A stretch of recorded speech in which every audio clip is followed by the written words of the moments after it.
नमस्कार जी। हाँ जी, कब शुरू करना है? जी, आज हम 7वें अध्याय से जो हम हैं आगे वहां से ही चलते हैं। मैं पढ़ देती हूँ। ऑल राइट, कल हमने बात की थी 7वें अध्याय के 12वें श्लोक की। 12वें मैं श्लोक की। एक दफे पढ़ देता हूँ, उसको रिवाइज कर लेते हैं, फिर आगे चलेंगे। तब आप इससे अगले श्लोक को पढ़ना। तो 7वें अध्याय के 12वें श्लोक में कहा है, और भी जो, एक मिनट होल्ड करें जरा।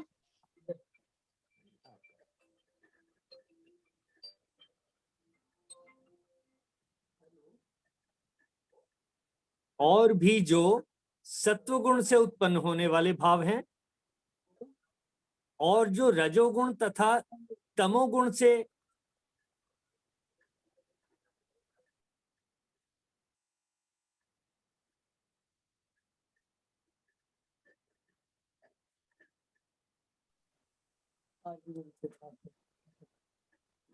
और भी जो सत्वगुण से उत्पन्न होने वाले भाव हैं, और जो रजोगुण से तथा तमोगुण से होने वाले भाव हैं, उन सब को तू मेरे से ही होने वाले जान। अब इसको एक दफे मैं 14वें अध्याय से थोड़ा सा पढ़ देता हूं कि इन गुणों से क्या क्या, कौन कौन से भाव उत्पन्न होते हैं, इनका किसका क्या इफेक्ट है। 14वें अध्याय के 9वें श्लोक में है, हे अर्जुन, सत्वगुण दुख में लगाता है, रजोगुण कर्म में, तथा तमोगुण तो ज्ञान को ढककर प्रमाद में भी लगाता है। इतनी ये 3 गुणों की बात हुई। और फिर कहा है,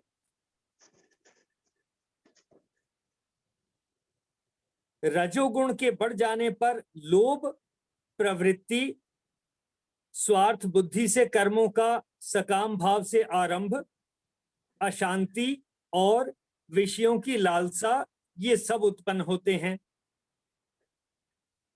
और सतोगुण से विवेक शक्ति उत्पन्न होती है। इस तरह से इनका कुछ डिस्कशन हमने पहले भी किया हुआ है। मोटे तौर पे मैंने ये पढ़ के बताया, हालांकि 14वां अध्याय बाद में आएगा, लेकिन जहां सत्व, रज और तमोगुण की बात होती है, वहां हम कभी भी 14वें अध्याय को रेफर करेंगे तो समझना आसान होगा। तो कहा, और भी जो सत्वगुण से उत्पन्न होने वाले भाव हैं, और जो रजोगुण से तथा तमोगुण से होने वाले भाव हैं, उन सबको तू मेरे से ही होने वाले हैं ऐसा जान। परंतु क्या कहा, उनमें मैं और वे मेरे में नहीं हैं। यानी कि जितने भाव हैं, ये जो अभी पढ़ के बताए, इन्हीं में आ जाएंगे काम, क्रोध, लोभ, मोह, अहंकार, ईर्ष्या, द्वेष और सारी चीजें। कोई सत्व गुण में आएगी, कोई रजोगुण में आएगी, कोई तमोगुण में आ जाएगी, इसी में आ जाएंगे। कहा, उनमें मैं, यानी ऐसे सब भावों में, चाहे वो अच्छा भाव है चाहे बुरा भाव है, उनमें मैं नहीं हूं, यानी उनमें ईश्वर नहीं है। और दूसरी बात, वे मेरे में नहीं हैं, यानी कि ईश्वर में काम, क्रोध, लोभ, मोह, अहंकार, ईर्ष्या, द्वेष, ये सारी चीजें नहीं होंगी। इसका क्या मतलब हुआ कि अगर हम कहें कि मैंने ईश्वर के आगे माथा टेक दिया, अब वो मुझे आशीर्वाद दे देंगे, अब वो मेरा भला कर देंगे, या नहीं किया तो वो मेरे से नाराज हो जाएंगे, ये दोनों ही बातें गलत होंगी। ऐसी कल हमने चर्चा की थी। यानी कि ईश्वर इस तरह से, ईश्वर में ऐसे कोई भाव, न सत्व के, न रज के, न तम के, कोई भाव ईश्वर में नहीं है। उनमें मैं और वे मेरे में नहीं हैं। देखें, इससे रिलेटेड किसी का प्रश्न है तो उसकी चर्चा एक बार फिर करेंगे, और नहीं तो इससे अगले श्लोक पे चलेंगे आज। तो फिर सर मतलब लेना देना कर्मों का ही हुआ। हाँ, ये जो आप कह रहे हैं ये लॉजिकली बिल्कुल ठीक बात है।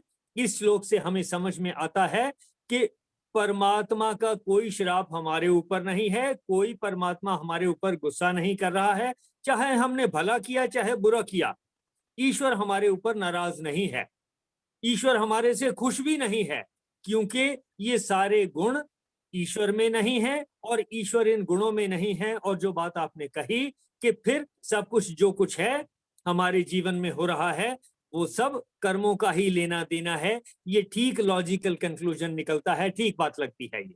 देखिए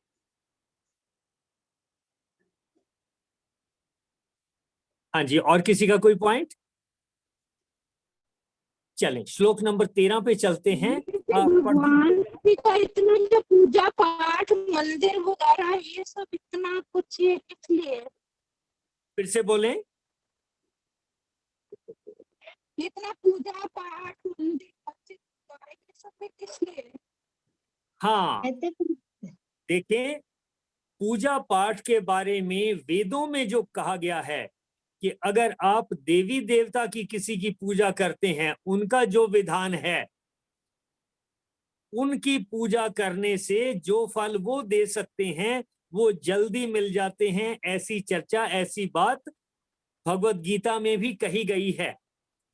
उसको कहा है सकाम कर्म, इच्छा के सहित कर्म करना, कि हम ये फल चाहते हैं, हम धन धान्य चाहते हैं, हम सुरक्षा चाहते हैं, हम शक्ति चाहते हैं, उससे रिलेटेड देवी देवता की हम पूजा करते हैं, उनसे रिलेटेड ये सब हमें शक्तियां मिल भी जाती हैं, जल्दी मिल जाती हैं।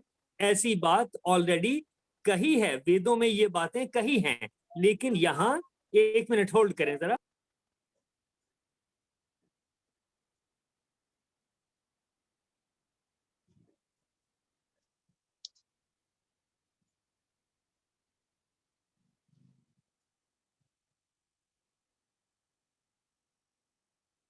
तो हम बात कर रहे थे कि फिर जो पूजा पाठ है, पूजा पाठ में जैसा मैंने कहा वेदों में जो बताया है, गीता में भी कहा है, किसी देवी देवता की हम पूजा करते हैं किसी विशेष इच्छा से कि मुझे ये मिल जाए, धन धान्य मिल जाए, बच्चों की प्राप्ति हो, हमारे बच्चे आगे पढ़ जाएं या ऐसा हो जाए। वो जो विधान वेदों में कहा है उसके ऊपर कोई ऑब्जेक्शन नहीं, उसके ऊपर यहाँ पर भी कहा गया है कि वो सकाम कर्म हैं, कामना के सहित कर्म हैं। यहाँ जो बात भगवत गीता में हो रही है वो निष्काम कर्म की हो रही है कि फल में फल की इच्छा न रखें, फल के ऊपर हमारा कोई कंट्रोल नहीं है। तो इस बात को ध्यान में रखते हुए ये थोड़ा सा फर्क हो गया कि जो वेदों के अनुसार चलते हैं वो डेफिनेटली कहेंगे कि आप इस देवी देवता की पूजा करें तो आपको ऐसा फल मिल सकता है और मिलता भी है, ऐसा भी कहा गया है गीता में। लेकिन इस श्लोक में जो कहा है, जहां तक ईश्वर की बात है, यानी हम सुख दुख से अगर पार लगना चाहते हैं, हमें वो जो भोग हैं, हमारी इच्छा जिस चीज की भी है, पैसे की है या पुत्र पुत्री की है या कोई और इच्छा है, ये हमें कष्ट की ओर ले जाती हैं कि अगर वैसा ना हो तो हम स्ट्रेस में आते हैं।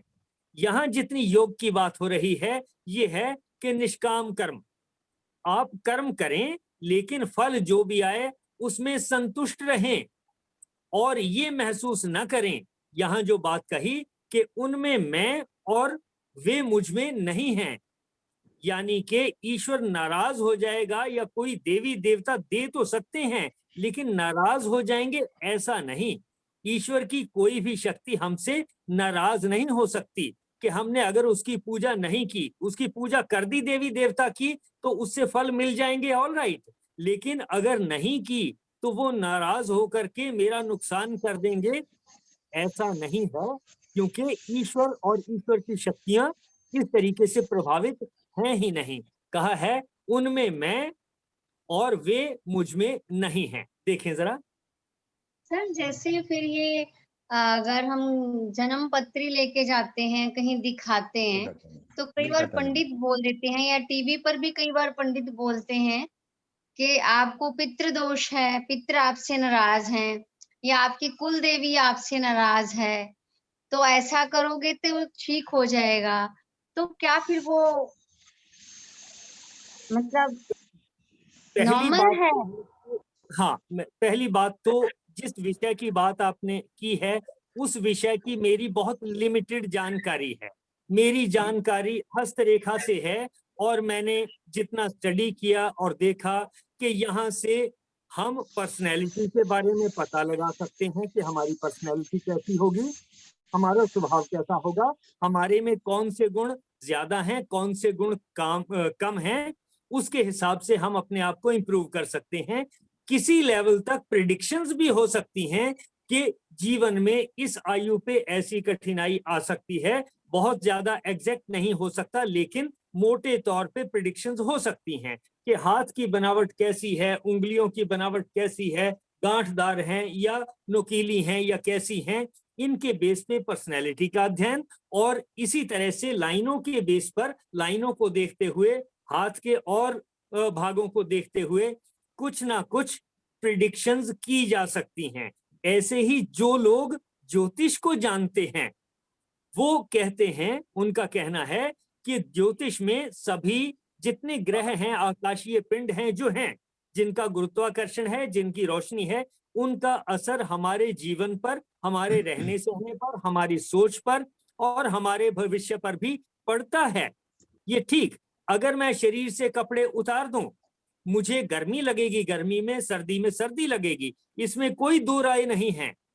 यानी कि जो सूर्य का प्रभाव है वो तो हमें सीधा ही दिखता है। इसी तरह से अन्य ग्रहों के ग्रेविटेशन का और उनकी पोजीशन का, किस समय वो कहाँ हैं, इसका असर पड़ेगा। और इसके ऊपर मेरे जो छोटे ब्रदर हैं उन्होंने काफी स्टडी भी की हुई है। वो इसमें जो भी स्टडी की वो डिग्रीज भी होती हैं वो भी उन्होंने हासिल की हैं। तो उनसे जितना मैंने जाना कि हाँ प्रेडिक्शंस हो जाती हैं, लेकिन लिमिटेशन है। उन्होंने उसके तरीके भी बताए हैं। अब तरीके कहाँ तक कारगर हैं ये मैं नहीं जानता, लेकिन कोई भी तरीका बताने से, कोई भी विधि करने से अगर मेरे मन में विश्वास आए कि ठीक हो जाएगा, मेरी परेशानी दूर हो जाएगी, और मैं उस तरह से करने लग जाऊं, तो मेरा मन शांति की ओर, एक तो उसमें ये भाव आ गया कि मैंने ये कर लिया हो जाएगा, और दूसरा ये सोच कि ठीक हो जाएगा, भरोसा रखते हुए मेरे मन को अगर शांति मिलती है तो मनोवैज्ञानिक तरीके से ये शांति मिलना भी अपने आप से मेरी परेशानियों को कम करता है, और मेरे शरीर की जो शक्ति है वो परेशानियों की तरफ लगने की बजाय कंस्ट्रक्टिव काम में लगती है। चाहे वो पूजा का काम है, उस समय मेरा मन शांत हुआ, या मैंने कोई और पाठ किया उसमें मेरा मन शांत हुआ, मन शांत हुआ तो मेरा मन दूसरे काम करने में भी शांत होगा।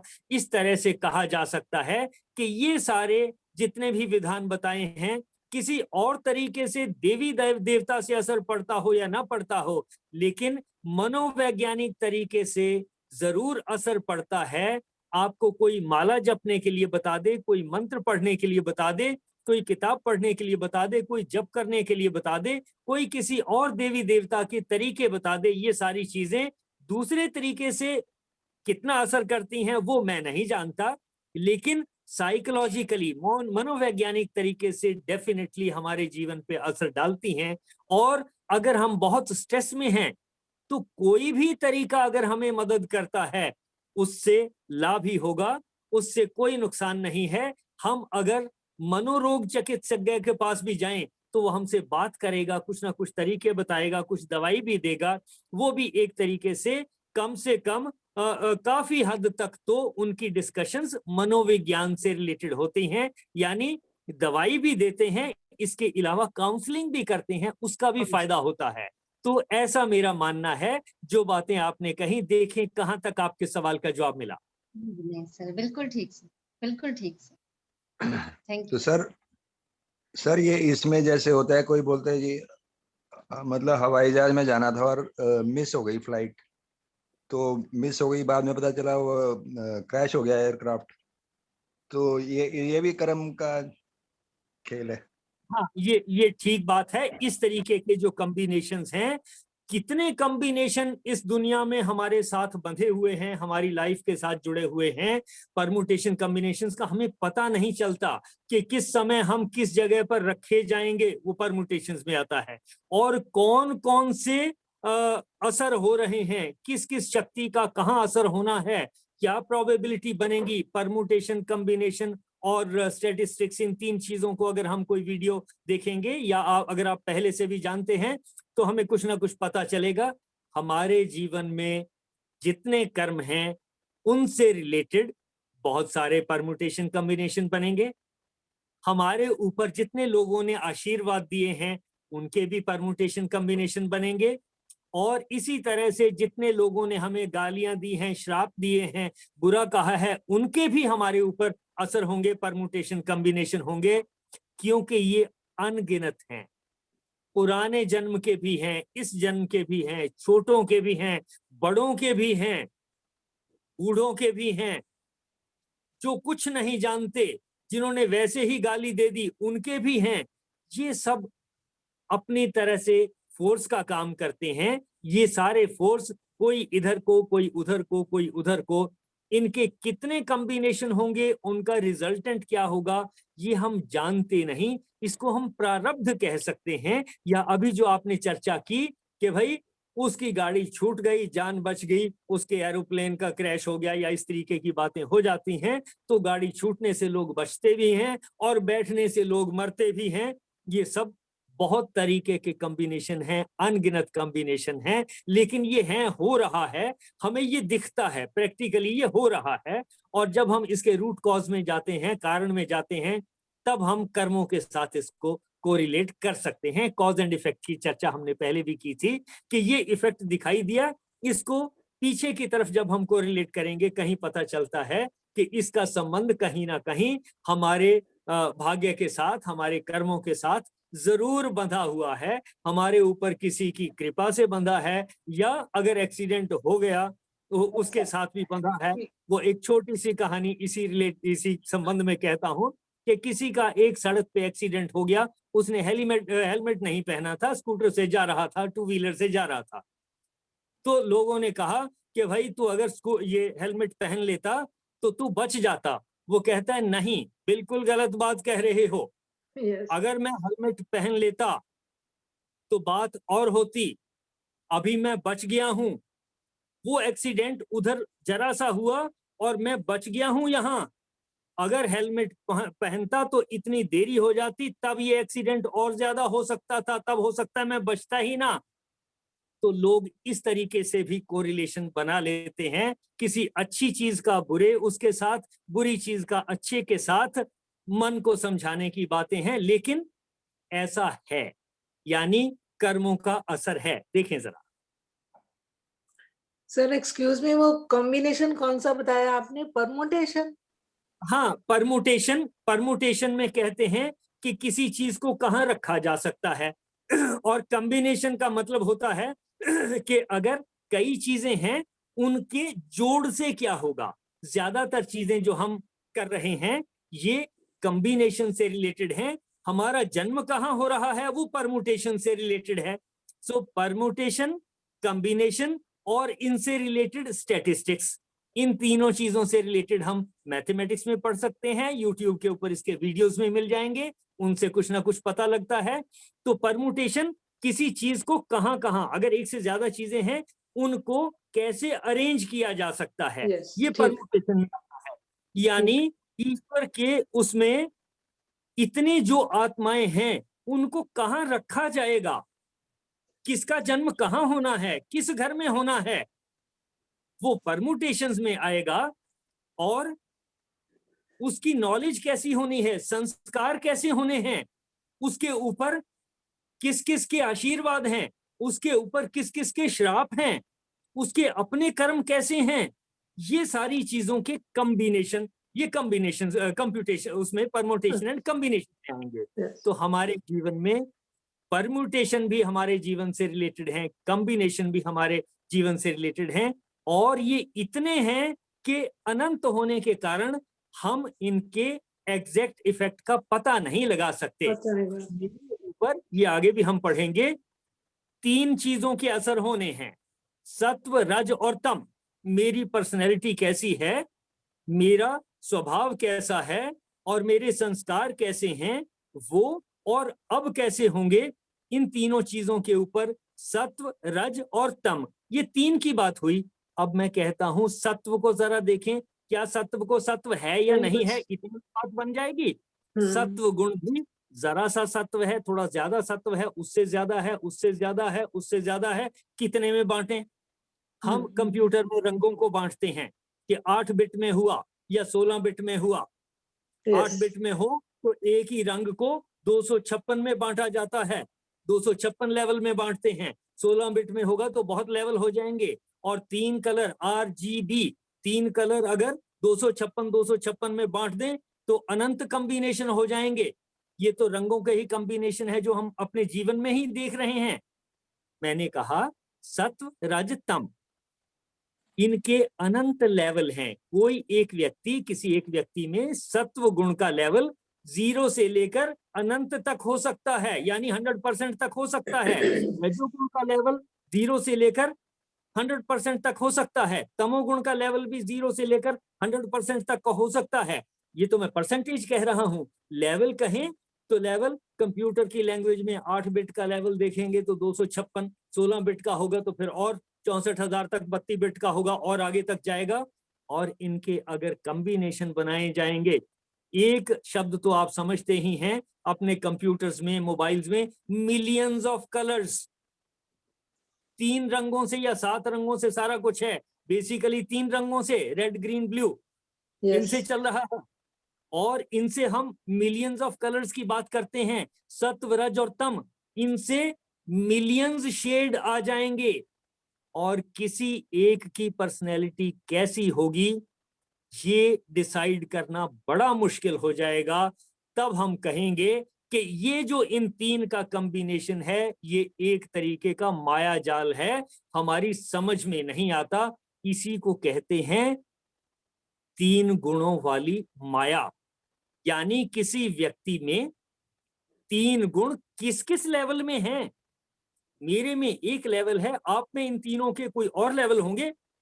3 ही चीजें कि सत्व कितना है, रज कितना है, तम कितना है। ये 3 चीजें हो गई। और यही 3 चीजें सुबह कितनी थी, दोपहर को कितनी थी, शाम को कितनी थी, 24 घंटे में कब कितनी थी, इनको समझना बड़ा मुश्किल होगा।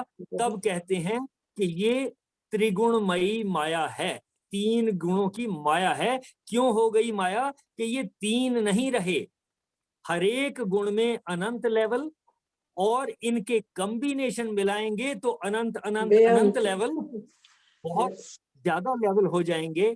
इसको कहते हैं त्रिगुणमयी माया। यानी कि मैं आपसे अब दोस्ती करता हूं, आप मुझे अभी बातचीत हुई तो अच्छे लगे, हो सकता है उस समय सत्व, रज और तम का एक लेवल हो, और जब 2 घंटे के बाद फिर बात करूंगा तब हो सकता है लेवल अलग हो। आप जिस दिन मुझे बुरा कहेंगे तब आपके सत्व, रज और तम का लेवल अलग होगा। उस दिन हो सकता है मुझे आप अच्छे ना लगें। पहली दफे जब किसी लड़के से या लड़की से मुलाकात होती है, कोई शक्ल देख करके अच्छा लग जाता है, किसी की बातचीत करने से अच्छा लग जाता है। ये एक हुआ वो इंस्टेंट, उस समय हम मोहित हुए, यानी उस समय हमें अट्रैक्शन आई किसी अपोजिट उसमें व्यक्ति में, अपोजिट सेक्स के व्यक्ति में। यानी लड़का है तो लड़की के प्रति ऐसी भावना आई कि हाँ ये अच्छे लग रहे हैं। लड़की को कोई लड़का, हमें कोई बच्चा अच्छा लग सकता है, बच्चे को कोई बड़ा अच्छा लग सकता है, बूढ़ों को बूढ़े अच्छे लग सकते हैं, कोई बच्चे भी अच्छे लग सकते हैं। ये अनंत कॉम्बिनेशन है सत्व, रज और तम को। इनमें से किसी एक को लेकर के किसी समय हम प्रसन्न हो जाते हैं, और थोड़े समय के बाद जब ये लेवल बदल गए, मेरा स्वभाव बदल गया, मेरे विचार बदल गए, अब आपको पसंद नहीं आ रहे, अब आप मेरे से नफरत करने लगे, ये मोहित होना ही है। एक समय हम मोहित होते हैं, दूसरे समय में हम नफरत करने लगते हैं। किससे? त्रिगुणमयी माया से। इसकी चर्चा अगले श्लोक में भी आने वाली है। देखें यहां तक जो मैंने बात कही, कहां तक आपके प्रश्न का उत्तर मिला? सब बिल्कुल क्लियर हो गया। चलिए हम अगले श्लोक को पढ़ लेते हैं, थोड़ा सा और समझ लेते हैं। पढ़ दीजिए। हाँ जी, मैं पढ़ूं? हाँ जी, पढ़ दीजिए श्लोक नंबर 13। जी। त्रिभिर्गुणमयैर्भावै रेभिः सर्वमिदं जगत् मोहितं नाभिजानाति मामेभ्यः परमव्ययम्। 3 गुणों सतो, रजो तथा तमो के द्वारा मोहग्रस्त यह सारा संसार मुझ गुणातीत तथा अविनाशी को नहीं जानता। हाँ जी, ठीक। गुणों के कार्य रूप सात्विक, राजस और तामस, इन तीनों प्रकार के भावों से यह सब संसार मोहित हो रहा है। ये मोहित होने की बात मैंने अभी आपसे कही कि किसी समय किसी व्यक्ति में यही सत्व, रज और तम का एक कॉम्बिनेशन अच्छा लगता है कि उसकी शक्ल अच्छी लग गई, उसकी बातचीत अच्छी लग गई, उसकी एजुकेशन अच्छी लग गई, उसकी ड्रेस अच्छी लग गई। ये एक लेवल हुआ एक टाइम में, लेकिन समय के साथ और जब हमारे अंदर ये चीजें बदलती हैं, तब इन्हीं गुणों की वेरिएशन से हो सकता है वो सब हमें दोबारा अच्छा न लगे। कहा है गुणों के कार्य रूप। तो गुणों के कार्य रूप क्या हुए कि हम मोहित हो जाते हैं, हम अट्रैक्ट हो जाते हैं, या हमें नफरत हो जाती है। हमें कभी अटैचमेंट होती है, अट्रैक्शन होती है, कभी नफरत होती है, कभी कोई अच्छा लगता है, कभी कोई बुरा लगता है, कोई कम बुरा लगता है, कोई ज्यादा बुरा लगता है, कोई यूजफुल नजर आता है, कोई यूजलेस नजर आता है। गुणों के कार्य रूप यानी सत्व, रज और गुणों के अनुसार ही हमारे चित्त के ऊपर असर होता है। गुणों के कार्य रूप इन तीनों प्रकार के भावों से, कौन से? सत्व, रज और तम, इनसे उत्पन्न होने वाले जो भी भाव हैं, यह सब संसार मोहित हो रहा है। मोहित होने का मतलब अट्रैक्ट हो जाना, कि मैं उस पे मोहित हो गया, वो मुझ पे मोहित हो गया। यानी वो चीज या वो व्यक्ति या वो जानवर या पशु पक्षी या कुदरत में कोई और चीज हमें अच्छी लगने लगी कि ये हीरा मुझे अच्छा लगता है, ये सोने की ये अंगूठी अच्छी लगती है, ये माला अच्छी लगती है, ये बच्चा अच्छा लगता है, ये शादी के लिए मैच ये अच्छा लगता है, ये लड़की अच्छी लगती है, वो लड़का अच्छा लगता है, ये माता पिता अच्छे लगते हैं, ये उसके माता पिता अच्छे लगते हैं। हो सकता है उसको खुद को अपने माता पिता अच्छे ना भी लगते हों, लेकिन हमें अच्छे लगते हैं। तो ये सब कहा, यह संसार मोहित हो रहा है। किससे मोहित हो रहा है? 3 गुणों के कॉम्बिनेशन से। कितने कॉम्बिनेशन हैं? अनंत हैं, उनका हिसाब नहीं लगाया जा सकता। और समय के साथ ये कॉम्बिनेशन बदलते हैं और वैरायटी बढ़ गई। मोहित हो रहा है, इसलिए इन 3 गुणों से परे मुझ अविनाशी को तत्व से नहीं जानता, क्योंकि हम तो इसी में उलझे हुए हैं, लगे हुए हैं कि ये चीज अच्छी लग रही है, ये अच्छी नहीं लग रही है, कभी सुखी हैं, खुश हैं, कभी दुखी हैं, ये क्रम चल रहा है। तो यहां तक इस श्लोक को एक बार फिर पढ़ के बात समाप्त करेंगे आज की चर्चा को। आपका कोई प्रश्न हो तो आप कहें। गुणों के कार्य रूप यानी सात्विक, राजसिक और तामसिक गुणों का इफेक्ट जो है क्या होगा? इन 3 प्रकार के भावों से यह सब संसार मोहित हो रहा है। मोहित होने की बात मैंने कही कि इसका मीनिंग क्या है? हम अट्रैक्ट होते हैं, इसलिए इन 3 गुणों से परे, और ये मोहित होना इसकी वेरिएशन जो है अनंत है। इन 3 गुणों से परे मुझ अविनाशी को तत्व से नहीं जानता, क्योंकि हम इन 3 गुणों में ही उलझे हुए हैं, इसलिए इससे परे की बात की तरफ हमारा ध्यान भी नहीं जाता है।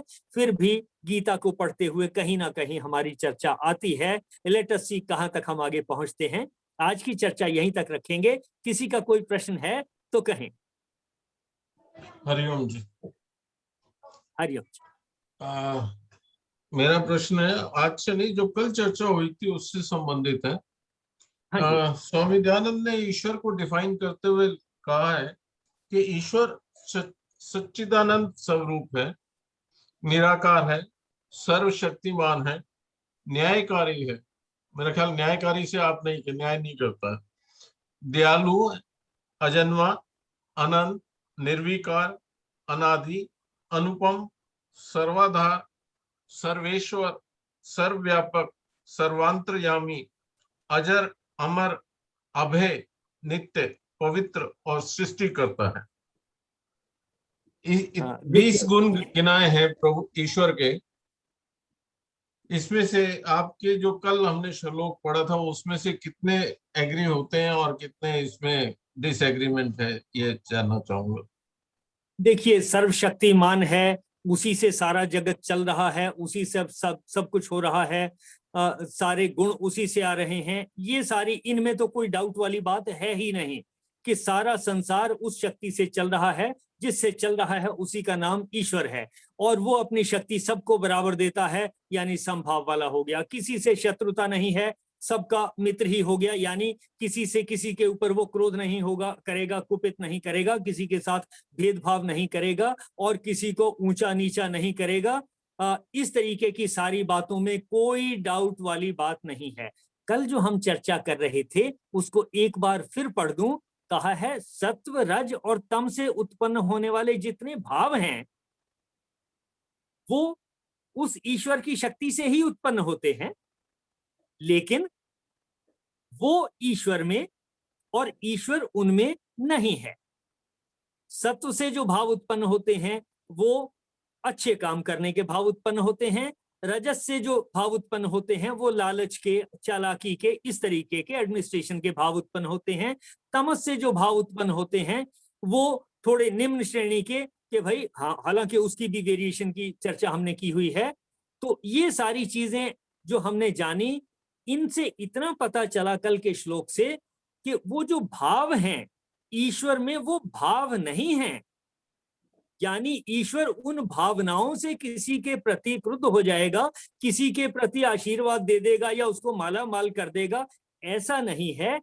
और अगर इतनी बात को छोड़ दें तो जो बातें ये वेदों से लेकर के दयानंद जी ने कही है या और भी महापुरुषों ने कही हैं, इनमें कोई डाउट वाली कोई बात नहीं है। वो सर्वशक्तिमान है, सबको बराबर तरीके से देखता है, उसकी शक्तियां सबको मिलती हैं, दयालु है, ये सारा कुछ। लेकिन जहां हम दयालु शब्द कहते हैं, अगर हम ये कहें कि जिसने माथा टेक दिया उस पे दयालु है, जिसने माथा नहीं टेका उस पे क्रुद्ध है, तब ये ईश्वर के गुणों में, ये जो कल श्लोक हमने पढ़ा, तब ये उस श्लोक के स्कोप की बाहर की बात हो जाएगी। यानी ईश्वर, बाकी सारी चीजें ठीक हैं, जहां सबको एक जैसा ट्रीट करने की बात है, जहां ईश्वर की शक्तियां सबको मिलने की बात है, एक जैसी बराबर मिलने की बात है, यानी वो इस तरीके से न्यायकारी भी हो गया। लेकिन मैंने अच्छा काम किया तो वो मुझे पुरस्कार देगा, या बुरा काम किया तो ईश्वर दंडित करेगा, ये नहीं, इससे मैं सहमत नहीं हूं। ये जो कल का श्लोक पढ़ा, तो इस तरह का न्याय नहीं, लेकिन वो अपनी शक्तियां सबको बराबर देता है, इस तरह का न्याय समझ में आता है। तो ये जितनी बातें कही गई आपने पढ़ के भी बताई, और दयानंद जी ने जो भी कही हैं, इनमें से भेदभाव को छोड़कर बाकी सारी चीजें, सारी शक्तियां ईश्वर में उसी तरीके से हैं ही, उसी शक्ति से सब कुछ चल रहा है। देखें सर, एक बात पूछनी थी कि हाँ जी। हमारा जो है, जैसे ये है, जो मैंने अपने अंदर जाले माले बुने जो भी करा, उससे मुझे ये लगा कि भगवान ने हमको भेज दिया, उन्होंने हमको कुछ ये गुण भी जो भी है, उन्होंने हमको कह दिया कि ये चीजें हैं तुम्हारे पास, अब तुमने अपना देखना है कि तुम्हारा डेस्टिनेशन कहाँ है, तुमने कहाँ तक पहुंचना है। ठीक है, अब मैं ये जानना चाहती हूँ कि हमारा फाइनल कब और कैसे, और फिर वहां पे हिसाब लगेगा कि हम कितने अच्छे और कितने बुरे करें, और एंड कहाँ जाके, ये थोड़ा मतलब मैं सोच नहीं पा रही हूँ मेरा एंड तक कैसे। मैं कोशिश करता हूं। देखिए, खेत में केंचुए हैं, केंचुआ जमीन खोदता है, उससे पौधों को उगने में आसानी होती है। यानी कि ईश्वर की शक्ति से उसको जो जीवन मिला है, जो शरीर मिला है, उसी के साथ उसका कर्म भी डिफाइन हो गया, वो उसी को करता है और उसी से इस प्रकृति में, इस यूनिवर्स में योगदान देता है। पौधे उगते हैं, दूसरों ने पौधों को खाना है, तो उस छोटे केंचुए का योगदान देखिए। इसी तरह से और भी जो छोटे कीड़े हैं या जीवाणु हैं जिनको हम देख भी नहीं सकते, उनके अपने अपने रोल हैं, उसी के हिसाब से उनका शरीर है। इसी तरह से जब हम बड़े लेवल पे आएंगे, कुछ ऐसे काम हैं जो पक्षी कर सकते हैं, हम नहीं कर सकते, उनको उस तरह का रोल दे दिया, उनको उस तरह की शक्ति दे दी कि वो उड़ सकते हैं हवा में। जो पानी के जीव हैं उनको वैसे शरीर दे दिए, उसी तरह की उत्पत्ति दे दी, उसी तरह का विकास दे दिया, उसी तरह से वो योगदान कर रहे हैं इस संसार की वृद्धि में। गीता में ही कहा हुआ है कि ब्रह्मा ने इस सृष्टि को रच करके कहा सबको कि अब आप वृद्धि को प्राप्त हो। इस पूरे श्लोक को फिर से कभी पढ़ लेंगे। यानी कि जिसको जैसा बनाया गया है उसको वैसा रोल ऑलरेडी दिया गया है। हमें मनुष्य शरीर मिला है और इसी में शक्ति है सोच समझने की, इसी में शक्ति है अच्छा और बुरा करने की, इसी में शक्ति दे दी टेक्नोलॉजी बनाने की, इसी में शक्ति दे दी कि बिजली को समझ लें। अब बिजली को समझना, उससे क्या से क्या बन गया। बिजली ना हो तो कम्युनिकेशन भी मुश्किल हो जाएगा, बिजली ना हो तो ये सारा कुछ इतना विकास रुक जाएगा, मुश्किल हो जाएगी। लेकिन फिर कोई और नए तरीके निकलते हैं, कोई न्यूक्लियर पावर आ गई, कोई एटॉमिक पावर आ गई, कोई इसी तरीके से पेड़ पौधों में से कोशिश की जाती है कि जमीन के नीचे का तेल खत्म हो जाएगा तो सरसों के तेल से देखते हैं कि क्या गाड़ी सरसों के तेल से या और पौधों के तेल से किसी से चलाई जा सकती है क्या। यानी कि जिस प्राणी को, जिस भी जीव को जैसा शरीर दिया है उसको वैसी शक्तियां भी दे दी हैं, और हर प्राणी उन शक्तियों से उन्हीं कामों में ऑटोमेटिकली लगा हुआ है, ऐसा मैं मानता हूं। और जहां तक डेस्टिनेशन का सवाल है, हमें जिस काम के लिए कुदरत ने बनाया और शक्तियां दी, वो ईश्वर हमारे से वो काम ऑटोमेटिकली करवा भी रहा है। हमें सिर्फ इतना ही ध्यान रखना है कि हम स्ट्रेस से बचें, और जितना हो सकता है जहां हैं, घर में हैं, अगर बच्चा पैदा हुआ है उसकी देखभाल करनी है, उसको बड़ा करना है, उसको एजुकेशन देनी है, बिल्कुल ठीक, ये हम ऑटोमेटिकली दे रहे हैं, कोई रोक नहीं पाएगा। कोई माता पिता इन कामों से अपने आप को रोक नहीं पाएंगे। किसी का बच्चा थोड़ा कमजोर रह जाता है, वो नए नए तरीके ढूंढते हैं कि किस तरह से उस बच्चे को भी और विकास करके लाया जाए। यानी कि हमें माता पिता होने के गुण, शक्तियां और हमारी ड्यूटी दे दी। इसके अलावा हम कमाते हैं, कोई टेक्नोलॉजी में काम करते हैं, कोई मेडिसिन में काम करते हैं, किसी और चीज में काम करते हैं।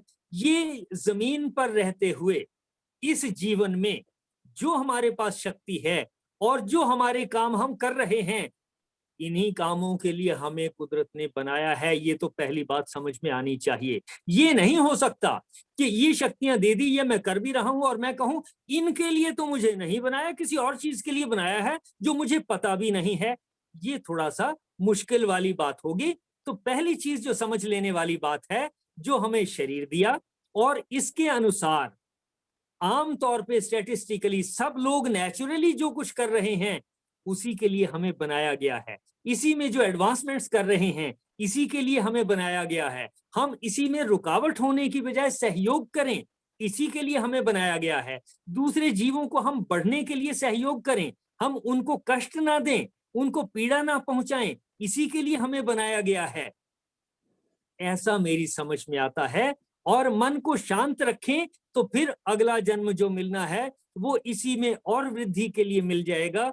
ज्ञान बढ़ाना है, टेक्नोलॉजी बढ़ानी है, अंडरस्टैंडिंग बढ़ानी है, जहां हम रह रहे हैं उसी को और अच्छा बनाना है, ताकि स्वयं भी, परिवार भी, समाज भी, वातावरण भी इम्प्रूव होता रहे। यानी जहां हम हैं उसको इम्प्रूव करने के लिए बनाया है हमें, और हम जिस मनोस्थिति में हैं उससे और शांत भाव में आ जाएं, उसी के लिए हमें बनाया है। ऐसा मेरी समझ में आता है। देखें सर, यही है पर्पस ऑफ लाइफ। सर, यही पर्पस ऑफ लाइफ है। हमारा पर्पस यही है कि हमने शांत रहना है। अभी तक मतलब जो नहीं अचीव हुआ हम मेरे से, तो एटलीस्ट कि जितनी शांत में हूँ उससे ज्यादा और शांत रहना है। अभी तक यही पर्पस समझ में आ रहा है मुझे। ताकि हम इसी पृथ्वी पर रहते हुए अपने को, परिवार को, समाज को, वातावरण को और उन्नत कर सकें। अपने आप को शांत रखते हुए, अगर शांत रखेंगे तो हमारा सहयोग और हमारा योगदान ज्यादा होगा, अच्छा होगा, ज्यादा कंस्ट्रक्टिव होगा। बस इतनी सी ही बात समझ में आती है मुझे। और उन्नत करने की भी only sky is the limit, अनंत। बिल्कुल ठीक बात हम कह नहीं सकते। आज हम वो सब एंजॉय कर रहे हैं जो बड़े बड़े राजे महाराजाओं ने कभी शायद सोचा भी ना हो। आज हम एसी एंजॉय करते हैं, आज हम बिजली के उपकरण एंजॉय करते हैं, कहीं माइक्रोवेव लगा हुआ है, कहीं कार चल रही है, कहीं पर जो है हमारे पास मोबाइल है, कहीं टेक्नोलॉजी है, और इतने ग्रुप कहाँ कहाँ लोग बैठे हुए एक दूसरे से जुड़े हुए हैं। यहाँ से रॉकेट भेज करके चांद पर और मंगल पर और दूसरे ग्रहों तक जाने में सफल हो चुके हैं। स्काई इज द लिमिट, और इससे आगे और क्या हो सकता है हम सोच भी नहीं सकते। इसी के लिए प्रयास करना है। शक्ति ईश्वर से ही आ रही है और हमारे जीवन का पर्पस यही है, जहां जो प्राणी है, जिस शरीर में वो है, वो उस शरीर में, उस स्थान में, उस समय में रहते हुए अपने वातावरण का विकास करे, उसके लिए सहयोग करे। इतना ही समझ में आता है। देखिए यही पर्पस है। हाँ जी, आनंद में रहे और दूसरों को भी आनंद दे। बिल्कुल ठीक, बिल्कुल ठीक। आनंद में खुद रहें और दूसरों को भी आनंदित होने में मदद करें, ये बिल्कुल ठीक। ये भी कह सकते हैं कि जो हुआ अच्छा, जो हो रहा है अच्छा, ये ठीक बात। और उसी हम में अपना करेंगे ना कि जो हो रहा है बिल्कुल ठीक हो रहा है, भगवान की प्रकृति में सब कुछ ठीक ही है। लेकिन अगर हमें नोटिस में आता है कि हम किसी में और सहयोग करके उसको ठीक कर सकते हैं, कोई कष्ट में है उसको बचा सकते हैं, उसकी मदद कर सकते हैं, बिल्कुल ठीक, ये भी हमारी जिम्मेवारी में ही आता है। ये भी ईश्वर चाहते हैं, ईश्वर की शक्ति चाहती है कि हम सहयोग करें, क्योंकि अल्टीमेटली हम सब ईश्वर के शरीर के ही हिस्से हैं। अगर उन्नत हो रहा है, ईश्वर का शरीर ही, उसका स्वरूप ही उन्नत हो रहा है। और ईश्वर ने जो शक्ति लगाई है, हमें दी है, अपने आप को ही उन्नत करने के लिए दी है। यानी कि जो सारा यूनिवर्स है, इसको उन्नत करना ही।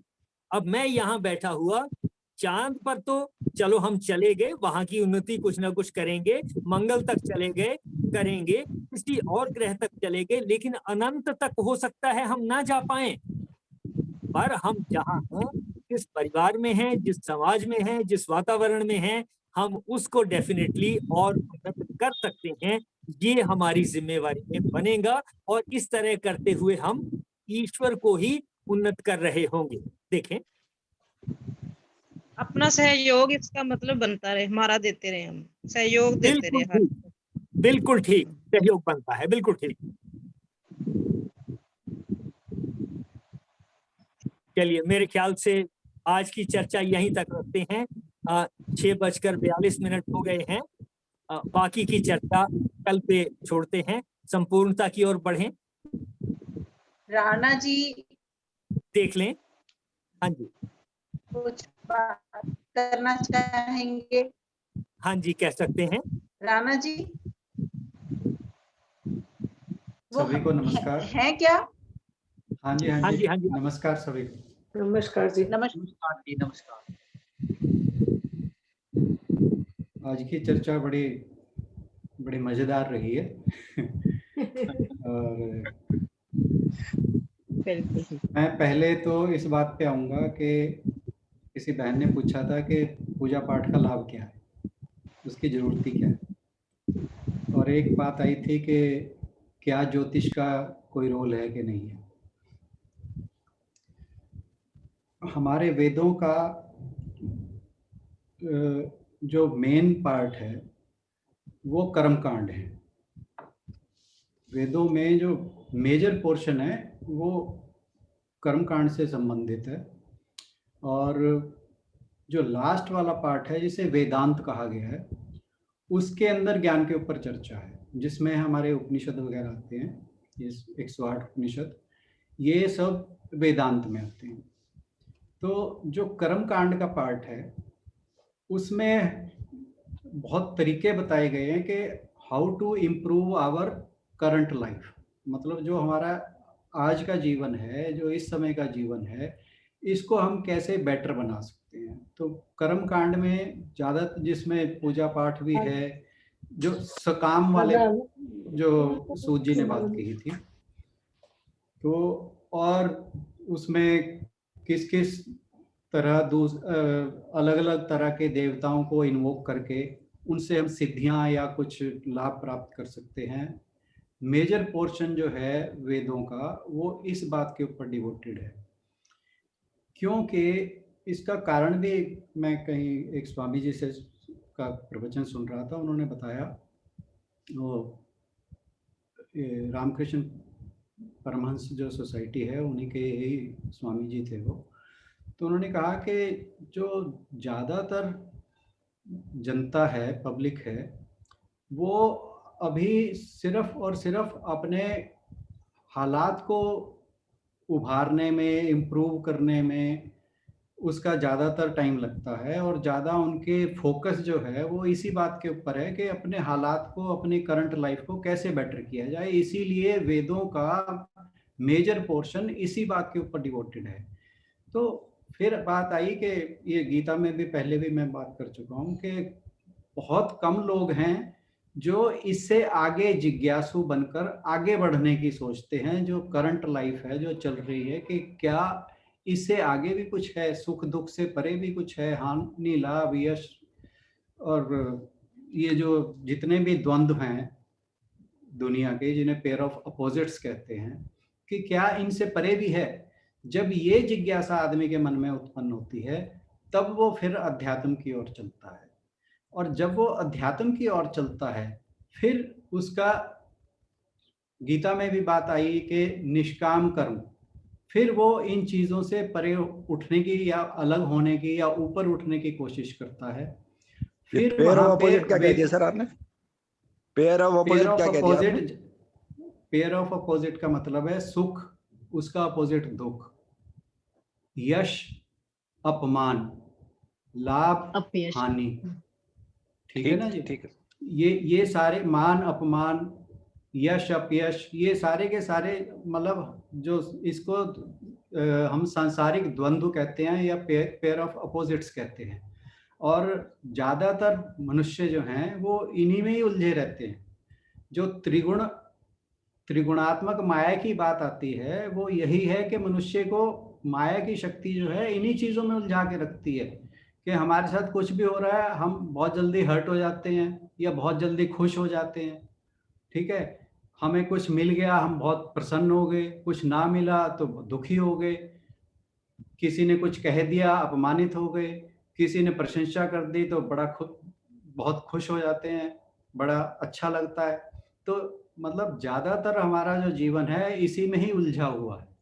तो अध्यात्म की ओर जब हम चलते हैं तो इन चीजों से आदमी वो जो जिज्ञासु की बात आती है या स्पिरिचुअल सीकर की बात आती है वो यही है कि one tries to seek something else, कि क्या कुछ ऐसा है जो इन चीजों से भी परे है। क्या ऐसा हो सकता है कि मुझे सुख ही सुख हो और दुख ना हो, ठीक है। हालांकि जो हमारे शास्त्र हैं वो इस चीज को वो नहीं करते, सपोर्ट नहीं करते कि मेरे पास सुख ही सुख रहें, क्योंकि वही बात है कि ये पेयर ऑफ अपोजिट्स हैं, बारी बारी आएंगे जाएंगे, ठीक है। तो जो अनंत सुख है वो है परमानंद, जो हमारे रियल नेचर है वो परमानंद है। और जो बात आ रही थी पर्पस ऑफ लाइफ की, purpose of life is to achieve that eternal bliss.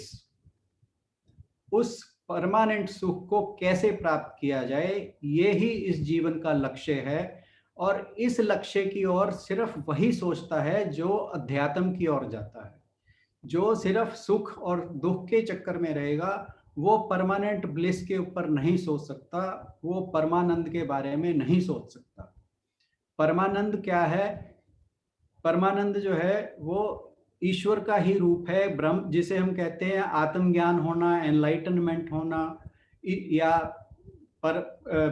परमानंद में स्थित होना या आनंद स्वरूप, जैसे कहते हैं ना भगवान की क्या नेचर है, सत चित आनंद, यही नेचर हमारी भी है।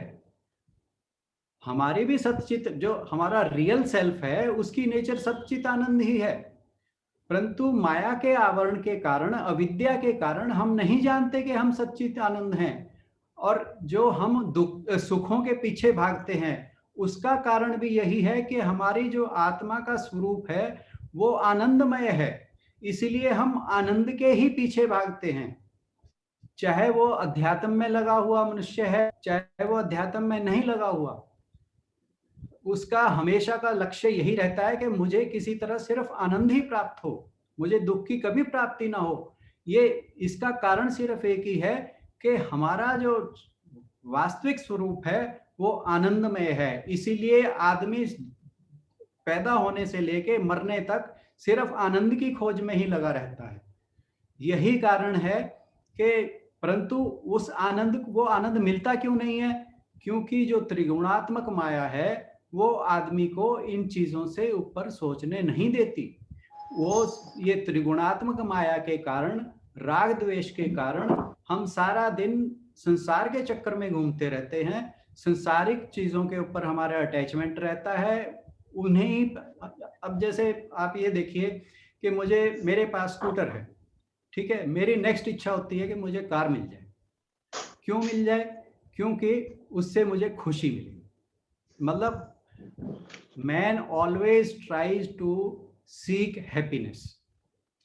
मुझे वो, पर ये समझ नहीं आता माया के कारण, त्रिगुणात्मक माया के कारण, कि वो हैप्पीनेस जो है या वो जो खुशी है वो परमानेंट नहीं है, वो थोड़ी क्षणिक है, वो ट्रांजिएंट है, वो बहुत जल्दी चेंज होने वाली है। आप एक चीज देखिए, आपके पास स्कूटर है, जिस दिन आपके पास स्कूटर आया था आप बहुत खुश हुए थे, पूरा परिवार बहुत खुश हुआ था, ठीक है, आपने कुछ और पैसे कमा लिए, थोड़े दिन बाद वो स्कूटर जो है आपकी इच्छा कार पे चली जाती है और स्कूटर आपके लिए इमैटेरियल हो जाता है। फिर आप कार के पीछे भागते हैं, जब कार आ जाती है फिर आपने मान लो पहले मारुति 800 ली, ठीक है, फिर आपके पास और पैसे आ गए आपके और कमाई के, फिर आप सोचेंगे नहीं मेरे पास गाड़ी लंबी होनी चाहिए, फिर किसी को आता है कि मेरे पास रोल्स रॉयस होनी चाहिए, फिर आएगा कि मेरे पास प्राइवेट जेट होना चाहिए। तो आदमी हमेशा हैप्पीनेस जो है वो सीख करता है और इन माया के कारण वो सिर्फ मटेरियल चीजों में ही हैप्पीनेस सीख करता है, जबकि ये परमानेंट नहीं है, ये ट्रांजिएंट हैं, हमेशा बदलने वाली हैं। ये जब एक चीज मिल जाती, जो हमारे ऋषि मुनि कहते हैं कि अध्यात्म की ओर चलना है, उसकी वजह सिर्फ यही है कि जो हमारे मटेरियल पोजीशंस हैं उन्हें जितना मर्जी बढ़ाते चले जाएं, हमें परमानेंट हैप्पीनेस नहीं मिलेगी, हमें परमानंद नहीं मिलेगा, हमें परमानेंट जो हैप्पीनेस है वो कभी अचीव नहीं कर पाएंगे। हमें इन मटेरियल पोजीशन से हमारी खुशी मिलेगी, पर वो थोड़े दिन बाद कुछ और खुशी और चाहिए, फिर उसके बाद कुछ और चाहिए। तो एक अध्यात्म ही है जो हमें इस पथ पर ले जाता है कि हम इन छोटी छोटी खुशियों के बजाय परमानंद की तरफ चलें। और जो लिबरेशन है, मोक्ष है, एनलाइटनमेंट है, ब्रह्म की प्राप्ति है, ये सारी चीजें वही हैं कि जब आदमी को परमानेंट खुशी मिल जाती है। आप ये देखिए, एक योगी एक गुफा में बैठा है, वहां मस्त बैठा है, उसे क्यों किसी बात की तकलीफ नहीं होती? हम जाके गुफा में बैठ जाएं 1 घंटा नहीं बैठ सकते, ठीक है ना? क्यों? क्योंकि उसने उस परमानंद को प्राप्त कर लिया है, उसने ये जान लिया है कि असली खुशी क्या है। इसीलिए जो पर्पस ऑफ लाइफ है वो मटेरियल पोजेशंस नहीं है, वो है परमानंद की प्राप्ति। यही लाइफ का गोल है। इसी पथ पे सिर्फ कुछ लोग चल पाते हैं। हम सब बहुत भाग्यशाली हैं कि हम चाहे चलें नहीं चलें, कहाँ तक चले वो अलग बात है, पर एक जिज्ञासा जो है हमें यहाँ तक लाई है, जुड़ने के लिए लाई है, और वो जिज्ञासा ही है जो हमें आगे बढ़ने के लिए प्रेरित करती है। और वो प्रेरणा किस चीज की है? उस परमानेंट ब्लिस को प्राप्त करने की। मेरी तरफ से इतना ही। Thank you. मेरे को एक चीज समझ में आई, पता नहीं ठीक है कि गलत है, कि मतलब वो स्टेज को पाना पर्पस है जहां पे अगर दुख आता है तो वो इतना हर्ट ना करे हमें।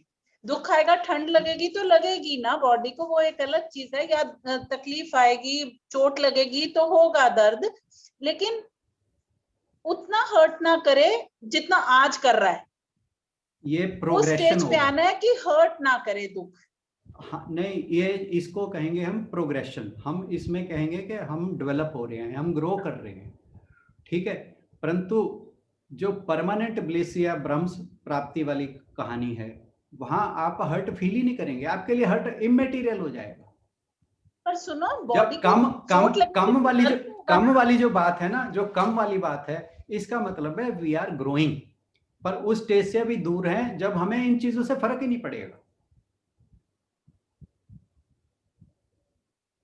मैडम ये जो है ना, जैसे बिल्कुल ठीक है। मान लो फौज में किसी जवान को गोली लग जाती है और आगे लड़ाई हो रही है, युद्ध हो रहा है, तो वो उस गोली का उसको कोई असर नहीं होगा। उसको तो ये होगा कि मुझे तो युद्ध लड़ना है, गोली लग गई, लगने दो, वो आगे बढ़ता जाएगा।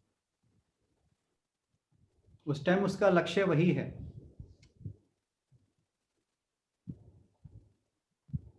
उस स्टेज पे पहुंचना है जहां हर्ट ना करे, जहां ये पर्पस हमें है। कोई भी चीज जो पेयर ऑफ अपोजिट्स है ना, वो हमारे लिए इमेटीरियल हो जाए, वो है फाइनल स्टेज। वो तो संभाव वाली बात हो गई। बिल्कुल है। वही वही पहुंचना है शायद। आप एक बात देखिए कि हम बहुत दिनों से संभाव की चर्चा कर रहे हैं। आप सिर्फ अपने आप को 5 मिनट के लिए रोक के शांति से बैठ के देखिए, क्या हमारे अंदर संभाव आया। बस आपको अपनी बात का अपने आप जवाब मिल जाएगा। जिस दिन आपको अपनी बात का ये जवाब मिल गया कि हाँ संभाव आ गया, आप उस दिन आपको मोक्ष की प्राप्ति होगी। थोड़ा थोड़ा तो आना शुरू हो संभाव गया की हम सर। कोशिश कर रहे हैं। मैं जहां तक मैं अपने आप को एवेल्युएट करता हूँ, अभी संभाव से मैं बहुत दूर हूँ। थोड़ा थोड़ा सर, इनिशियल स्टेज। नहीं, वही क्या कि हमने ग्रो करना है, हम ग्रो कर रहे हैं। ये जो हम जुड़े हैं यहाँ पे एक दूसरे को देख के ग्रो कर रहे हैं। हेलो हेलो जी जी सर, नमस्कार। नमस्कार सर। सर मैं ये कह रहा था, ये जो दुख वाली बात आई, वो कर्नल साहब ने बहुत अच्छे से समझा दिया था कि अगर दुख को हम अपना साथी समझ लें और वेलकम कि भाई आजा, तो जैसे आप अभी बता रहे हो बिल्कुल ठीक है, उसके पीछे सुख खड़ा है, वो पेड़ वाला जो सिस्टम।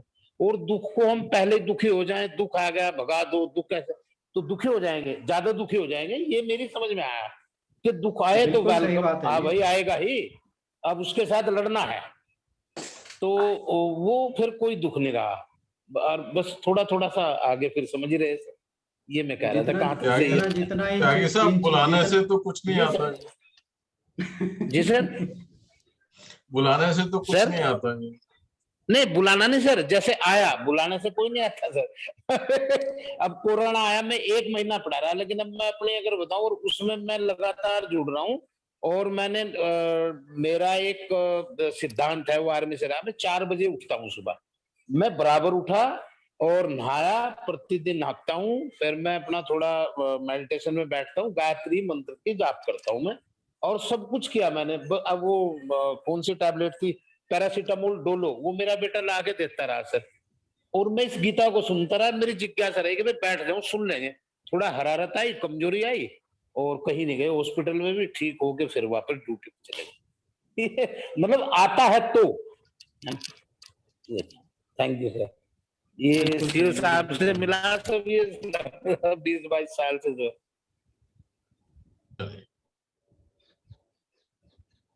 आशुष, समापन की तरफ बढ़े। हाँ जी, प्रणाम सभी को, प्रणाम। सर्वे भवन्तु सुखिनः, सर्वे सन्तु निरामया, सर्वे भद्राणि पश्यन्तु, मा कश्चित् दुःख भाग् भवेत्। गौ माता की परम कृपा से सुख समृद्धि का बसेरा, गोधन से दुख दरिद्र भागे, सब ग्रंथों का सार घनेरा। बोल गौ माता की जय। बहुत सार्थक रही आज की चर्चा। इस पूरे सहयोग के लिए आप सभी का धन्यवाद और मेरी ओर से आप सबको प्रणाम। प्रणाम सर। प्रणाम। सूद सर, जो आपने बताया ना, ये 3 गुणों का कॉम्बिनेशन, ये वाकई समझ में आता है कि, और जो 3 गुण हमारे फ्लक्चुएट होते रहते हैं। तो मैं सोच रही थी कि जैसे शादी होती है, इंसान सोच समझ के बंदा पसंद करके शादी कर लेता है, फिर उसके बाद में आजकल कितने डिवोर्स हो रहे हैं, ये सब लव मैरिज थी। मतलब हम ये इसकी 3 चर्चा गुणों का कॉम्बिनेशन किसी अभी टाइम पे कुछ था लोगों का, और फिर जब डिवोर्स होता है तब कुछ और हो जाता है। मैं आपकी बात समझ रहा हूं। हम इस पे कल को और चर्चा करेंगे। ये त्रिगुणमयी जो माया है, इसकी अभी बहुत चर्चा होनी बाकी है। कल को हम कुछ ना कुछ और चर्चा इस पे करेंगे। इम्पोर्टेंट है ये बात। ठीक। और एक ये जो इन्होंने बताया रानी ने, purpose of life to achieve bliss, या ब्लिस, या ये कहें कि वो वाली स्टेज जहां दुख सुख की जो है समझ में, मतलब दुख और सुख एक जैसा लगने लगे, वो है purpose of life to achieve that stage. मैं इतना ही कहूंगा कि ऐसा भी नहीं होना चाहिए कि हम कुछ वो सोच रहे हैं जो अनअचीवेबल हो। इसी लाइफ में हम काम होने वाला अनअचीवेबल होना चाहिए, इसको ध्यान में रखें हम। चलिए, ऑल राइट। हाँ, ये भी ठीक बात है, क्योंकि वो हो नहीं पाएगा ना, दर्द होगा तो दर्द होगा ना, यही मैं कह रही थी। कैसे दुख समझ में नहीं आएगा। अंजू दीदी 7 बजे, बाकी चर्चा कल करते हैं ना। हाँ, बत्रा सर से नहीं प्रसाद रह जाएगा, नहीं तो प्रसाद रह जाएगा हमारा। बत्रा सर से निवेदन, ये बड़ा हैवी, ये बत्रा जी ने ही सारी फुलझड़ी लगाई हुई है।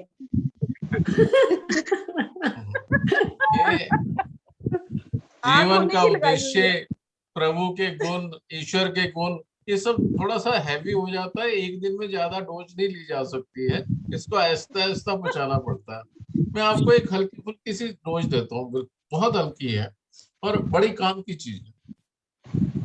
मेरी अबू धाबी में पोस्टिंग हुई, तो वहां पे बड़ी स्टैग्नेंट सी ब्रांच थी, और मैं वहां पे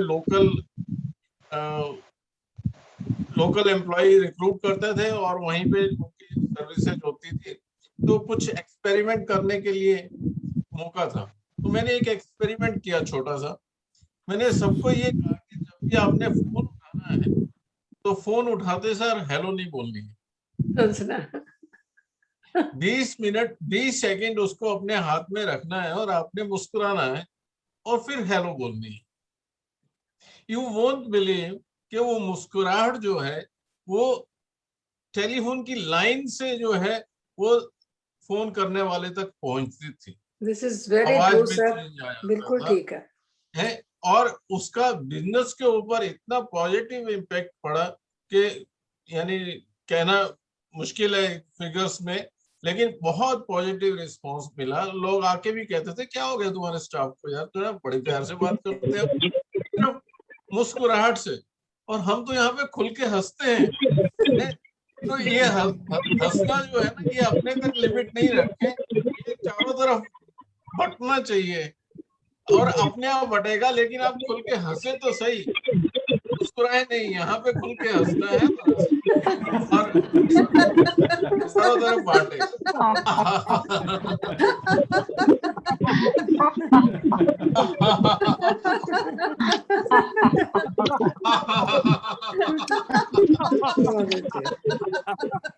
बत्रा सर एक क्वेश्चन है, बत्रा सर एक क्वेश्चन है, जब 20 सेकंड आप कोई सामने वाला हंसते हैं तो पीछे वाला गुस्सा नहीं करता कि हेलो हेलो बोल क्यों नहीं रहे हो?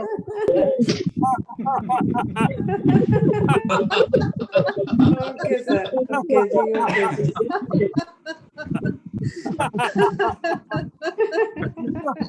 नमस्कार सभी।